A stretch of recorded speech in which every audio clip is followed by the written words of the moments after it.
सभी को नमस्कार। जैसा कि हम लोग 31 दिसंबर 2021 को आयोजित हुए सीटेट परीक्षा का PYQ कर रहे हैं, तो आइए उसी में देखते हैं अगला सवाल।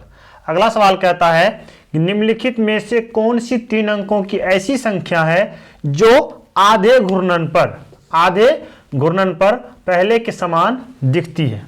देखिए, मान लीजिए ये एक किरण है और इसके ऊपर दूसरी किरण जो है एक चक्कर पूरा घूम के यहाँ पर आ जाएगा, तो एक पूर्ण चक्कर जो होता है वो 360 डिग्री का होता है।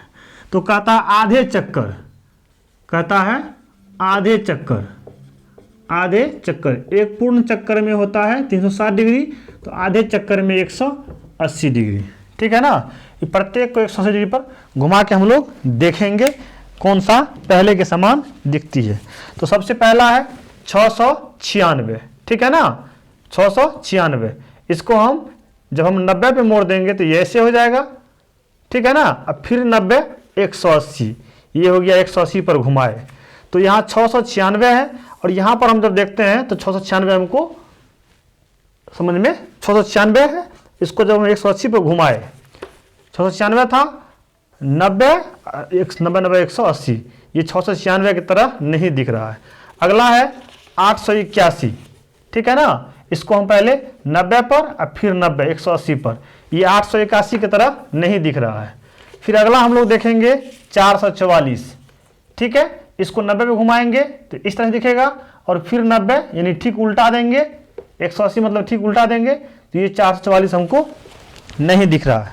अगला हम देखेंगे 808 है। ये क्या है? 808 है। 180 पर घुमाएंगे यानी ठीक उल्टा कर देंगे, 90 और फिर 90 180 पर ठीक उल्टा कर देंगे, तो फिर भी हमको ये 808 ही दिख रहा है। मतलब इन चारों में जब हम चारों को 180 डिग्री पर घुमाए तो 808 जो है ये संख्या को आधा घुमाने के आधे घूर्णन पर भी 808 ही दिखता है। यानी ऑप्शन नंबर 4 आपका बिल्कुल सही जवाब है। अगला सवाल कहता है एक घन की भुजा 5 सेंटीमीटर है। अगर घन की भुजा को 2 गुना कर दिया जाए तो घन का पृष्ठीय क्षेत्रफल कितना गुना हो जाएगा। देखिए, हम समय बचाने के लिए एक घन हम 5 सेंटीमीटर का ले लिए और कहता है इसको 2 गुना कर देंगे, तो 5 दूनी 10। दूसरा घन भी हम ले लिए जिनकी प्रत्येक भुजा 10 सेंटीमीटर हो। तो देखिए, घन की भुजा कितना है? 5 सेंटीमीटर है। ठीक है। घन का पृष्ठीय क्षेत्रफल क्या होता है? ध्यान से समझिएगा। घन क्या होता है? तो वह त्रिविमीय आकृति जिसकी लंबाई, चौड़ाई और ऊंचाई तीनों जो है ना समान हो, वो क्या होता है? घन होता है। लंबाई, चौड़ाई और ऊंचाई तीनों समान हो, वो घन होता है। और एक घन में 6 फलक होते हैं। जैसे हम बताते हैं ना, लूडो का पासा वो भी घन है, सुडोकू जो होता है वो भी एक घन है। तो उसमें 6 फलक होते हैं, 1 2 3 4 5 6 तरफ से 6 फलक होते हैं, और प्रत्येक का लंबाई चौड़ाई बराबर होता है। तो एक फलक को लीजिएगा तो लंबाई गुना चौड़ाई, एक फलक का क्षेत्रफल हो जाएगा लंबाई गुना चौड़ाई, लंबाई चौड़ाई सब बराबर है, यानी भुजा गुना भुजा एक फलक का, और इसमें 6 फलक है, तो ये हो जाएगा 6 गुना भुजा गुना भुजा एक फलक का, और सभी फलक बराबर हैं और 6 फलक हैं, इसीलिए इसका संपूर्ण पृष्ठीय क्षेत्रफल यानी कि 6 तरफ से जो क्षेत्रफल होगा इनका वो हो जाएगा 6 गुना भुजा हो जाएगा। या इसी को शॉर्टकट में बोला जाता है 6 भुजा गुना भुजा स्क्वायर भी बोला जाता है। तो घन का पृष्ठीय क्षेत्रफल, संपूर्ण पृष्ठीय क्षेत्रफल होता है 6 गुना भुजा स्क्वायर। तो 6 गुना भुजा की लंबाई यहाँ कितना है? 5 सेमी गुना 5 सेमी। ध्यान दीजिए, 25 छक्का 150, सेमी गुना सेमी, ये हो जाएगा वर्ग सेमी। यानी कि जिस समय एक घन की प्रत्येक भुजा 5 सेंटीमीटर है तो उसका कुल पृष्ठीय क्षेत्रफल 150 वर्ग सेमी आ जाता है। कहता है जब 2 गुना कर देंगे, भुजा को 2 गुना कर देंगे, तो 5 है 2 गुना कितना हो जाएगा? 10। यानी इस घन का प्रत्येक भुजा 10 हो जाएगा। तो इसका पृष्ठीय क्षेत्रफल कितना हो जाएगा? इसका पृष्ठीय क्षेत्रफल हो जाएगा, सूत्र लगाइए वही 6 गुना भुजा स्क्वायर, 6 गुना भुजा स्क्वायर, यानी 6 गुना भुजा स्क्वायर का अर्थ होता है भुजा गुना भुजा, यानी 6 गुना भुजा की लंबाई यहाँ कितना है 10 सेमी या गुना 10 सेमी, घन में सभी भुजाएं बराबर ही होती है। 10 छक्के 60 छक्के 600 सेमी गुना सेमी क्या हो जाएगा वर्ग सेमी। कहता है कि इसका कै गुना हो गया है, वो दोगुना किए हैं, सिर्फ भुजा को 2 गुना किए तो पृष्ठीय क्षेत्रफल कै गुना हो गया, तो ये 150, 5 से 10 किए तो 150, 150 से ये 600 हो गया, कै गुना हो गया तो 150 चौके 600 होता है, 150 चौके 600 होता है। कैसे समझेंगे हम लोग? तो 600 में भाग दे दीजिएगा 150 से, 0 कैंसिल, 15 चौके 60, यानी 4 गुना बढ़ गया। ये भुजा को 2 गुना किए हैं, सिर्फ 2 गुना किए हैं तो पृष्ठीय क्षेत्रफल 4 गुना बढ़ गया है, यानी ऑप्शन नंबर 4, ऑप्शन नंबर 3 है यहाँ पे, ऑप्शन नंबर 4 वहाँ पे है। ऑप्शन नंबर 3 जो है, ऑप्शन नंबर 3 जो है वो बिल्कुल सही है कि 4 गुना हो जाएगा। अगला सवाल कहता है कि एक वर्ग की भुजा 33 सेमी है, वर्ग की भुजा जो है 33 सेमी है। एक आयत की लंबाई और चौड़ाई, पहले लंबाई दिया है फिर चौड़ाई, क्या है कि वर्ग की भुजा का, वर्ग की जो भुजा है, वर्ग की भुजा का क्रमशः 2/3 और 1/3 है, उनके क्षेत्रफलों का अनुपात ज्ञात कीजिए। देखिए वर्ग की जो एक भुजा है, ये वर्ग है, आप जानते हैं कि वर्ग की चारों भुजाएं बराबर होती है और प्रत्येक अंतःकोण समकोण होता है। तो वर्ग की भुजा दिया हुआ है 33 सेंटीमीटर, तो सभी भुजाएं बराबर होती है, तो कितना हो जाएगा प्रत्येक 33 हो जाएगा।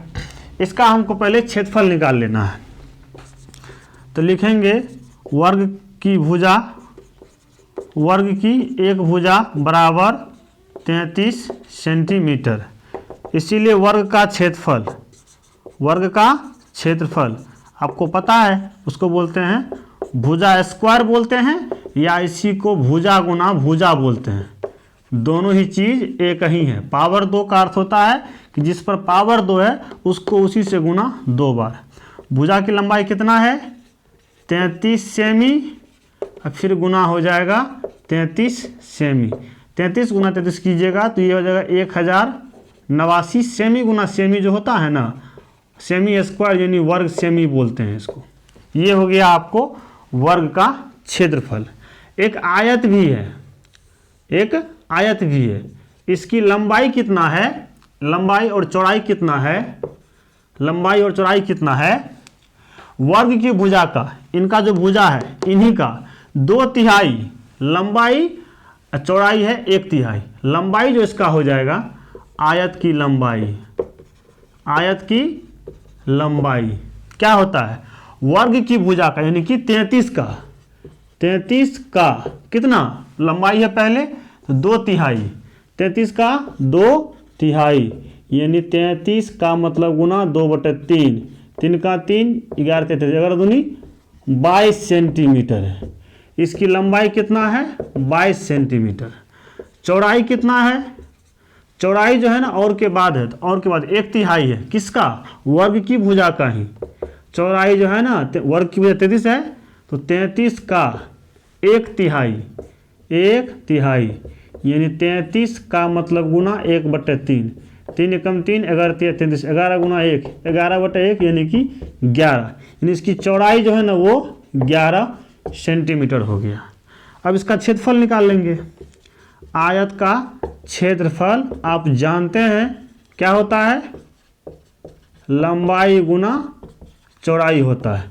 लंबाई आपको कितना निकला है 22 सेमी, और चौड़ाई आपको 11 सेमी। 22 गुना 11 कीजिएगा तो ये आपको आ जाएगा 2 दूनी 4, 222, सॉरी 242 सेमी गुना सेमी, ये आपको हो जाएगा वर्ग सेमी। अब कहता है कि अंतर बताइए, अंतर बताइए, तो ये आपको 289 है और वो आपको 242 है, दोनों में कितना का अंतर है, तो बड़े में छोटे को माइनस कर दीजिए 242 को, लिखेंगे इसीलिए क्षेत्रफलों का अंतर, क्षेत्रफलों का अंतर, ये भी वर्ग सेमी में, वो भी वर्ग सेमी में, इतना क्या हो जाएगा, वर्ग सेमी हो जाएगा। अब इसको आप घटा लीजिए, 9 में से 2 गया 7, 8 में से 4 गया 4, 10 में से 2 गया 8, इतना वर्ग सेमी, इतना वर्ग सेमी। यानी ऑप्शन नंबर 2 जो है बिल्कुल सही है। क्या किए हम लोग, सबसे पहले वर्ग का क्षेत्रफल निकाल लिए और वर्ग की भुजा का 2/3 था इसकी लंबाई, तो इसका 2/3 किए, 3 एकम 3, 11 3 22 आ गया। और इसी का 1/3 था चौड़ाई, चौड़ाई निकाले, 33 का 1/3 11 आ गया, दोनों गुना कर दिए, क्षेत्रफल आ गया। कहता है अंदर कितना होगा, तो इसके क्षेत्रफल में से इसके क्षेत्रफल को माइनस कर दिए हम लोग, है ना, वो आ गया 847 वर्ग सेमी, जो कि ऑप्शन नंबर 2 में है। इस तरीका से ऑप्शन नंबर 2 बिल्कुल सही है। अगला सवाल कहता है कि नरेश ने 30 जून को सुबह 11:20 AM, है ना, अपनी यात्रा शुरू की और 1 जुलाई को शाम 5:40 PM पर समाप्त की। यात्रा को पूरा करने में लगने वाला समय, हम जानते हैं कि जून जो महीना होता है वो 30 दिन का ही होता है ना, उसके ठीक अगले दिन 1 जुलाई हो जाता है। ठीक है, कोई भी जून का महीना होता है वो 30 दिन का ही होता है। नेक्स्ट अगले दिन क्या हो जाएगा, जुलाई 1 हो जाएगा। देखिए यात्रा शुरू कब किया है, 30 जून को, 30 जून को 11:20 AM यानी कि सुबह 11:20 AM सुबह से ठीक अगले रोज यानी कि 1 जुलाई इसी टाइम में 11:20 सुबह में कितना समय हो जाएगा, ठीक 24 घंटे हो जाएंगे, ठीक 24 घंटे। जिस समय यात्रा शुरू किया 30 जून को, उसी समय अगले दिन 1 जुलाई को 11:20 में 24 घंटे हो जाएंगे। अब 11:20 हो रहा है, ठीक है। अब 11:20 से दोपहर 1 जुलाई को ही 11:20 से दोपहर 12 बजे, दोपहर 12 बजे तक कितना हो जाएगा, 11:20 तो हो ही रहा है, यानी कि 40 मिनट बाद, यानी यहाँ आपको आ गया 40 मिनट। क्लियर है। अब 12 बजे दोपहर के बाद शाम 5:40 बजे तक लिखेंगे 1 जुलाई को ही दोपहर 12 बजे से शाम 5:40 बजे तक, 5:40 PM तक कितना हो जाए, 5 घंटा 40 मिनट, 5 घंटा 40 मिनट,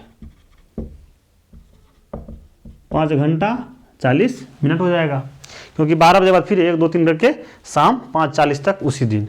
अब इसको टोटल कर लीजिए, 24 घंटे, इधर है आपको 40 मिनट, फिर है आपको 5 घंटे और यहाँ फिर आपको है 40 मिनट। सबको जोड़ लीजिए, मिनट आपको हो जाएगा 80 मिनट, घंटे हो गया आपको 29 घंटे। आप एक चीज़ जानते हैं कि 60 मिनट का 1 घंटा होता है, तो इस मिनट में से हम 60 निकाल लेंगे, 60 मिनट निकाल लेंगे, जो कि 1 घंटा हो गया, और घंटा को घंटा में जोड़ देंगे, तो 60 जब निकालेंगे तो ये बच जाएगा आपको 20 मिनट बच जाएगा, और घंटा जो बन गया निकालने के बाद उसको घंटा में जोड़ दिए, 29 + 1 यानी कि 30 घंटे हो गए। इस तरीका से आप देखिएगा तो आपका ऑप्शन नंबर 1 जो है बिल्कुल सही है। ठीक है ना। आप इसको और भी तरीका से निकाल सकते हैं, जैसे 30 जून को इतने बजे से 12 बजे तक कितना, फिर 12 बजे से 5:40 तक कितना, फिर 24 घंटे बाद अगले दिन तक कितना, ऐसे भी आप निकाल सकते हैं। आइए 3 तरीका से आप भी निकाल सकते हैं। अगला सवाल कहता है कक्षा 3 के बच्चों ने गुप्त संदेश लिखे। आज उन्होंने विपरीतार्थक शब्दों को गुप्त संदेश में लिखा। अध्यापिका ने ब्लैक को क्या लिखी, AKZBJ से प्रदर्शित किया। इनमें से कौन सा गुप्त संदेश दिए गए शब्द का सही विपरीतार्थक है।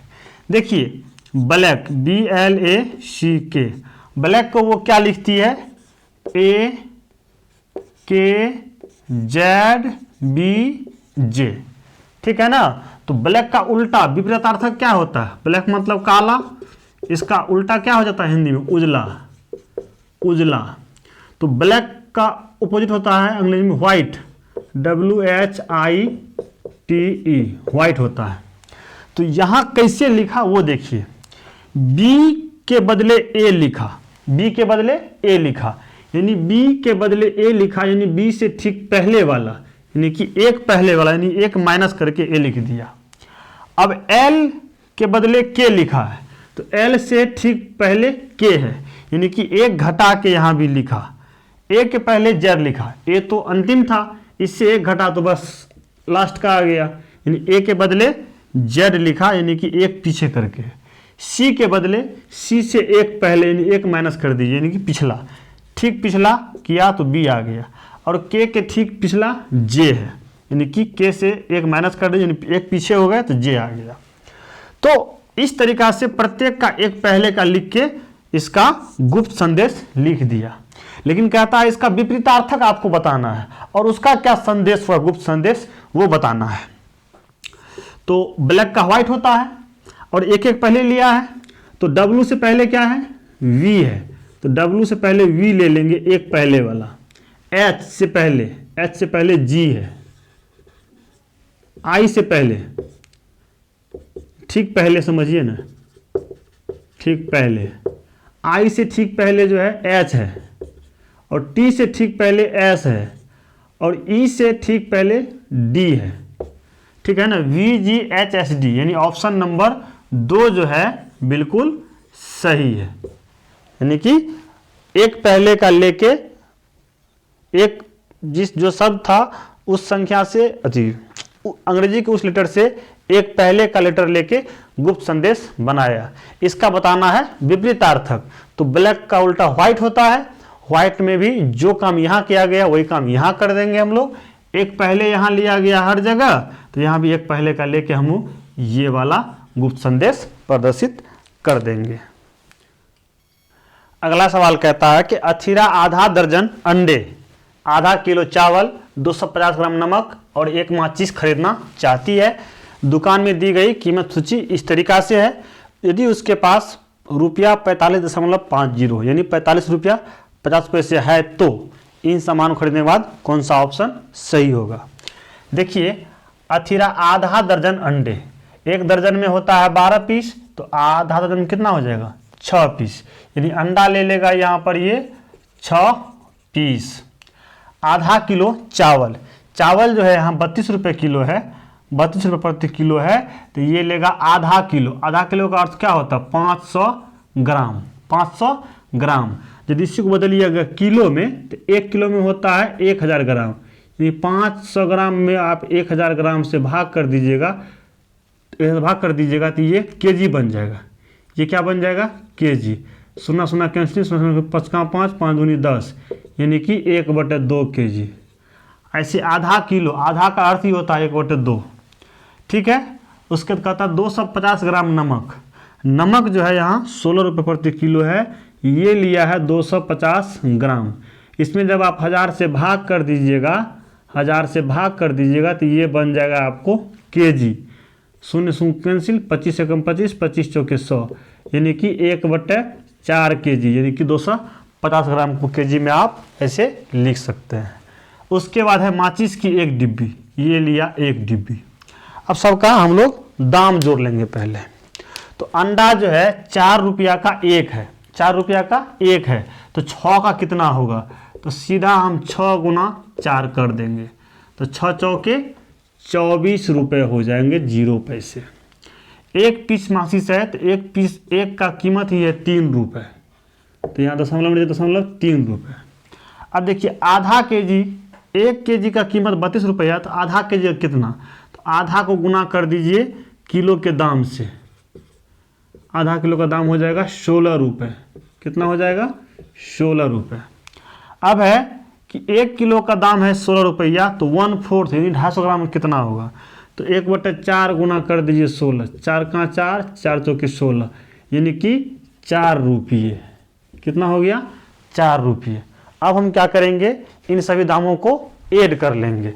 ऐड करते हैं, देखिए यहाँ क्या होता है, 0 0, 4 3 7, 6 13, 4 17 के 7, 4 3 7, 6 13, 17 7 हासिल 1 2 1 3 1 4, यानी कि कीमत हो गया इनका 47 रुपया इतने सामान का।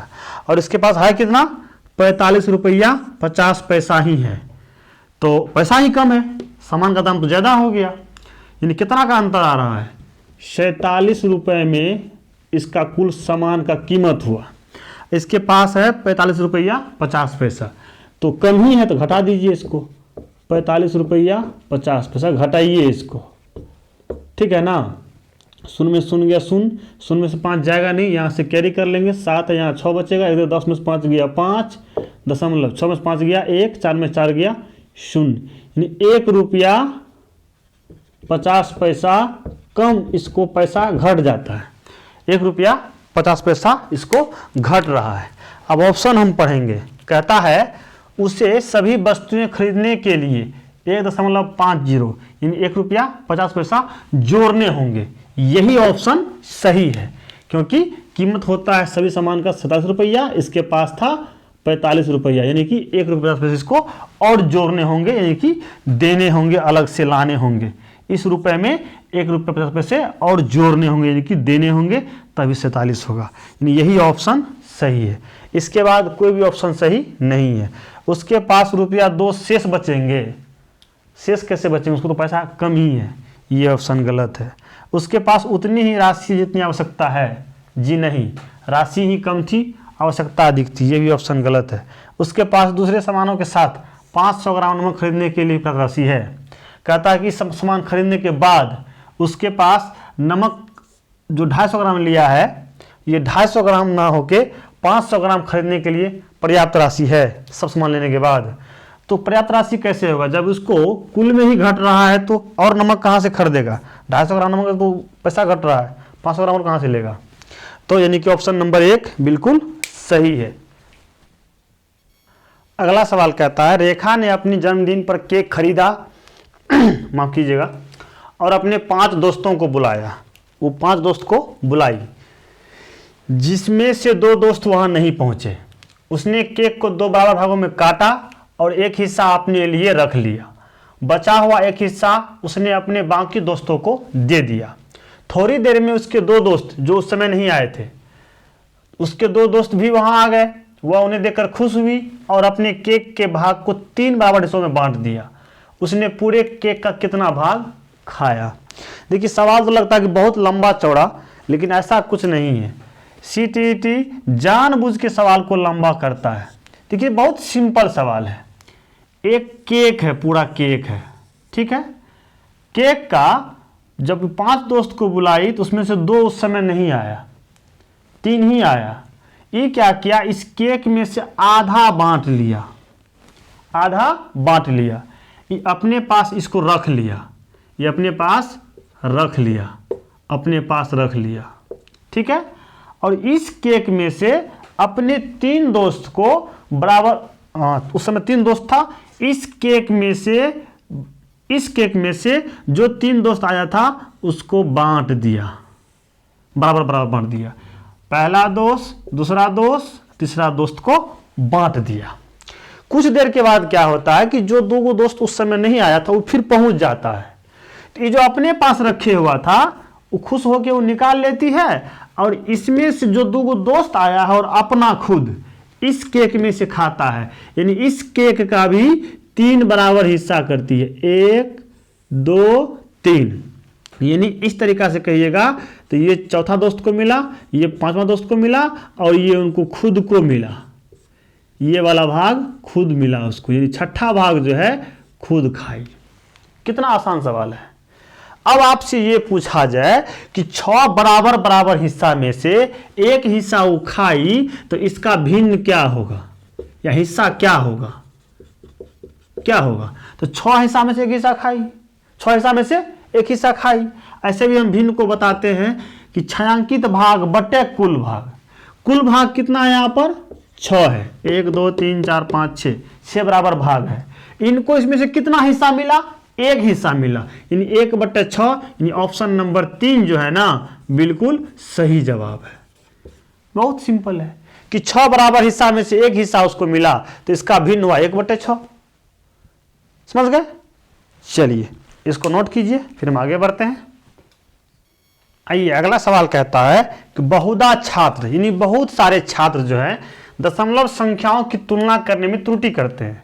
उदाहरण स्वरूप 0.50, 0.50 और 0.5 में जब तुलना करने के लिए कहा जाता है तो 0.5 को 0.5 से बड़ा बताते हैं। वो बच्चा कहता है कि सर यहाँ पर जो है यही बड़ा है, यही क्या है? बड़ा है। इस त्रुटि का सर्वाधिक संभावित कारण हो सकता है। देखिए दशमलव के बाद कोई संख्या है उसका आप शून्य दे सकते हैं या शून्य को हटा भी सकते हैं। देखिए ऐसी स्थिति में क्या है, ये दोनों ही बराबर है, ये दोनों ही बराबर है। जबकि छात्र को जब हम कहते हैं कंपैरिजन करो कि दोनों में तुलना करो तो कहता है वो यहाँ 5 शून्य यही बड़ा है। वो ये समझ लेता है कि यहाँ 50 है और यहाँ 5 है, वो ये समझ लेता है। लेकिन आप जानते हैं कि किसी संख्या के ठीक बगल में दशमलव दे देने से कोई फर्क नहीं पड़ता है, दशमलव छिपा हुआ रहता है। और दशमलव के बाद आप शून्य भी दे देते हैं तो कोई फर्क नहीं पड़ता है। जैसे हम बताए हैं, जब हम बेसिक कंसेप्ट बता रहे थे तो वहाँ दशमलव जब हम बता रहे हैं तो वहाँ इन सारी चीज़ों पर हम अच्छे से चर्चा की है। जिनको इन सब में थोड़ी सी भी दिक्कत हो रही है वो आप इसी वीडियो के डिस्क्रिप्शन बॉक्स में बेसिक कंसेप्ट का लिंक दिया हुआ, आप वहाँ जाकर देख लें और भी आपको स्पष्ट हो जाएगा। जैसे एक संख्या 7 है तो ये भी 7 है, 7 का दशमलव दे दिए तो भी 7 है, 7 का दशमलव देकर शून्य दे दिए तो भी 7 है, 2 शून्य दे दिए तो भी 7 है। मतलब कितनों शून्य दीजिए, यानी कि किसी भी संख्या के अंत में दशमलव छिपा रहता है और उसको कितना भी शून्य दीजिएगा कोई फर्क नहीं पड़ता है। आपकी इच्छा तो आप यहाँ पे दशमलव के बाद एक शून्य दे दीजिए, कोई दिक्कत नहीं, अब तो बराबर हो गया। आखिर ये त्रुटि बच्चे क्यों करते हैं? ये दोनों बराबर है, यहाँ पे शून्य नहीं दिया हुआ है, आप यहाँ पे शून्य हटा सकते हैं। आपकी इच्छा हो तो दोनों ही जगह, आपकी इच्छा हो तो आप यहाँ पर भी शून्य दे सकते हैं, आपकी इच्छा हो तो दोनों ही तरफ शून्य दे सकते हैं, आपकी इच्छा हो तो सिर्फ एक ही तरफ शून्य दे सकते हैं, कोई फर्क नहीं पड़ता है। तो इसमें ऑप्शन सब दिया है, यह छात्रों द्वारा की जाने वाली लापरवाह त्रुटि है। लापरवाही इसके लिए नहीं है, कंसेप्ट क्लियर हो जाएगा तो ये लापरवाही नहीं है। कंसेप्ट यदि छात्र का क्लियर हो जाएगा दशमलव का तो वो गलती नहीं करेंगे। ये ऑप्शन ज़्यादा उपयुक्त नहीं लगता है। एक संख्या रेखा पर दशमलव अंकों के प्रदर्शन में कमी, प्रदर्शन तभी कर पाएंगे जब वो इनके मान को सही सही समझ पाएंगे। संख्याओं की तुलना के प्रश्नों में अभ्यास की कमी, अभ्यास की कमी ये तो सिर्फ एक कंसेप्ट है, वो कंसेप्ट समझ गया तो जरूरत नहीं कि अभ्यास बहुत ज़्यादा कराएंगे तो ही जाके ये समझ में आएगा। ये भी नहीं, ये भी उतना उपयुक्त नहीं है। सबसे अधिक उपयुक्त पूर्ण संख्या के तथ्यों का दशमलव संख्याओं में अति सामान्यीकरण, पहला ऑप्शन सबसे अधिक उपयुक्त है। ये सारे उतने उपयुक्त नहीं है, यानी ऑप्शन नंबर 1 जो है आपका बिल्कुल सही जवाब है। ठीक है, यानी कि 0.50 या 0.5 दोनों क्या है? बराबर है। बच्चा गलती कर बैठता है इसके तुलना में, क्योंकि ऑप्शन नंबर 1 पूर्ण संख्याओं के तथ्यों का दशमलव संख्याओं में अति सामान्यीकरण की उनकी जानकारी में कमी होती है, जिसके चलते वो इस तरह की वो गलती कर बैठते हैं। आज की क्लास यहीं तक, मिलते हैं अगले क्लास में अगले सवाल के साथ। तब तक के लिए आप लोगों का शुक्रिया, नमस्कार।